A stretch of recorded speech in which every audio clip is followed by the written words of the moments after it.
Guys ఈ video గురించి నేను ఆల్రెడీ క్లారిటీగా ఒకసారి మాట్లాడాను. సో ఎమోషనల్ అయిపోయి సో ఇది ఎంతవరకు కరెక్ట్ ఇబ్బంది అవుతుంది కదా అని చెప్పి నేను మాట్లాడడం జరిగింది.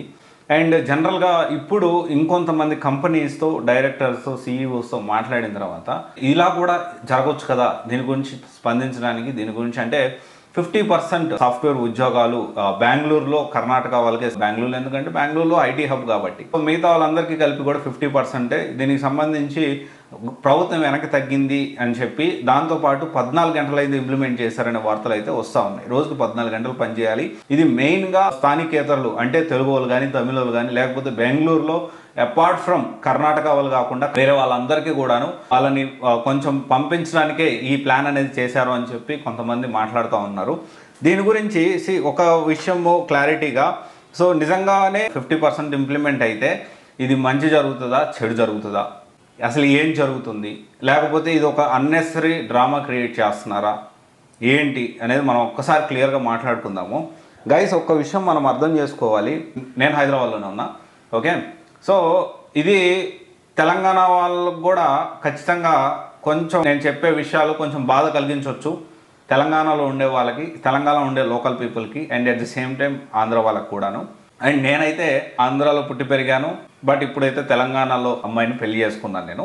సో డెఫినెట్లీ నాకు 2 స్టేట్స్ నాకు సమానమే. సో దీంట్లో ఎలాంటి ఇది లేదు. అండ్ మోర్ ఓవర్ దెన్ నేను తెలుగుని కాబట్టి జనరలైజ్ చేస్తూ మాట్లాడుతున్నా. దీనికి సంబంధించి నువ్వు ఆంధ్ర, తెలంగాణ అలా మాట్లాడద్దు, జనరలైజ్ చేస్తే నేను ఈ కమెంట్స్ పాస్ చేస్తా ఉన్నా. ఇక్కడ ఒక చిన్న విషయం చెప్తాను.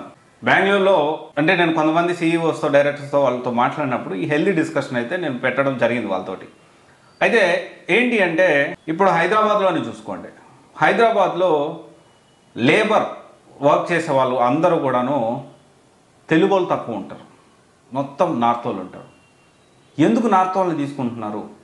ఇన్ఫ్యాక్ట్ ఈ ఎస్పెషల్లీ సివిల్ కాంట్రాక్ట్స్ చూసుకున్నా కానీ, కొంచెం లో లెవెల్ వర్క్స్ ఏమైనా చూసుకుంటే, అండ్ చాలా వరకు ఈ కొంచెం హార్డ్ పనులు చూసుకుంటే చాలా వరకు నార్త్ నుంచి వచ్చి బీహార్ వాళ్ళు, లేకపోతే ఒరిస్సా వాళ్ళు, లేకపోతే యూపీ నుంచో వాళ్ళందరూ ఇక్కడికి వచ్చి వర్క్ చేస్తూ ఉంటారు.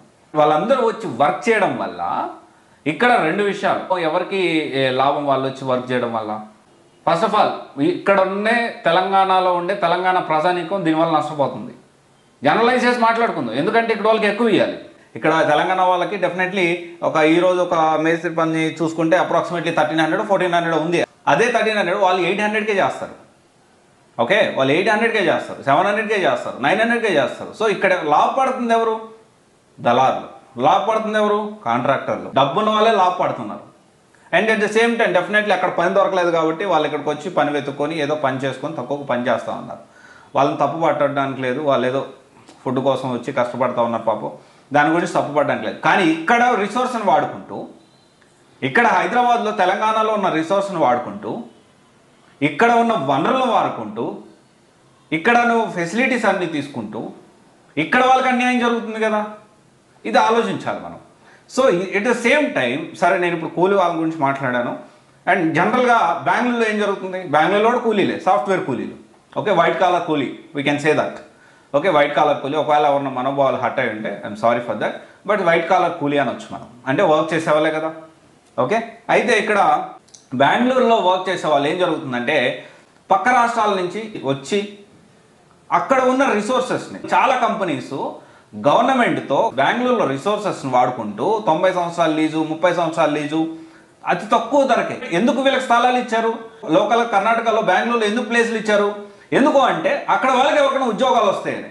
సో ఇక్కడ ఇంకొక విషయం, ఈ పాయింట్ నేను సపోర్ట్ చేస్తలేదు, బట్ నేను ఒక ఒపీనియన్ మీకు షేర్ చేస్తున్నా. 100% మొత్తం ఉద్యోగాలు మాకే ఇవ్వాలి అనట్లేదు, అట్లీస్ట్ 50% అని అడుగుతున్నారు.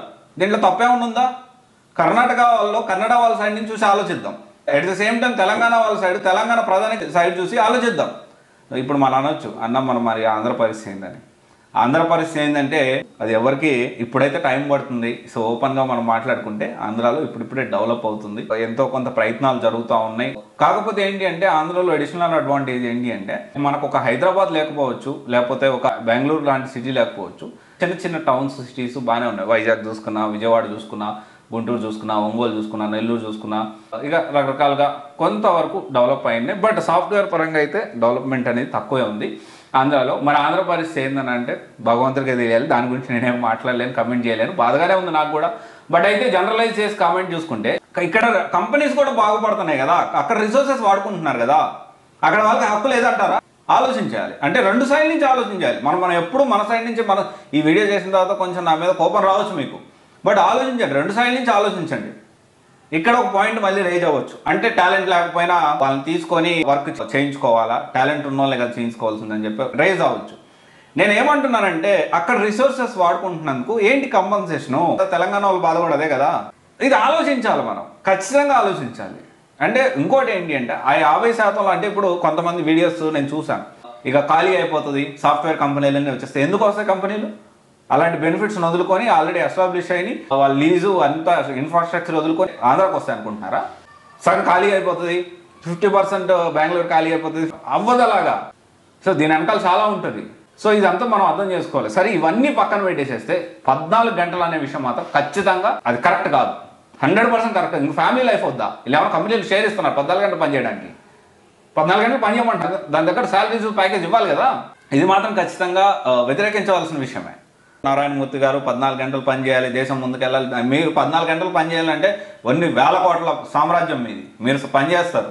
అదే పనిగా మీరు 14 గంటలు మీరు పని చేస్తారు, 14 గంటలు కాదు, 4 గంటలు అయితే 20 గంటలు పని చేస్తారు. దాని దగ్గర షేర్ ఇస్తారా కంపెనీ ప్రాఫిట్లో? ఎవరు? సో ఇక్కడ ఏంటి అంటే ఎవరు పర్స్పెక్టివ్ వాళ్ళది. సో దీన్ని ఎవరిని తప్పుపడడానికి లేదు, అలాగని సపోర్ట్ చేయడానికి లేదు. బట్ ఏంటి అంటే చాలా మంది ఇదంతా నేను ఎందుకు చేస్తున్నాను, అసలు బెంగళూరు వెళ్ళొద్దు, అసలు సాఫ్ట్వేర్ జాబుల కోసం బెంగళూరులో ఇంకా తెచ్చేయడం వేస్ట్ అంటూ మాట్లాడుతున్నాను. కంపెనీలు ఖాళీ అయిపోతుంది ఇప్పుడు అన్నట్లు. అలా ఏం జరగదు, జరిగే సమస్య లేదు. మీరే ఈ లాజిక్ని అంతా ఒకవేళ నా మీద కోపం వచ్చినప్పటికీ ఒకసారి మీరు ఆలోచించండి.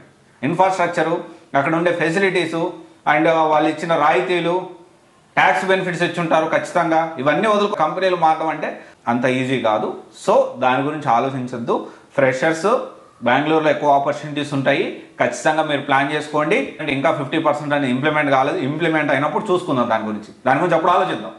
అప్పటి వరకు మన పని మందే జాబ్ ఎత్తుకుందాం. ఒకవేళ అట్లాంటి పరిస్థితులు ఈ లోపల మనకు ఎంతో కొంత ఎక్స్పీరియన్స్ వస్తుంది కదా, హైదరాబాద్లోనో లేకపోతే పూణేలోనో ఇంకో దగ్గర ప్లాన్ చేసుకోవచ్చు. Okay, thank you. This is Raj signing off.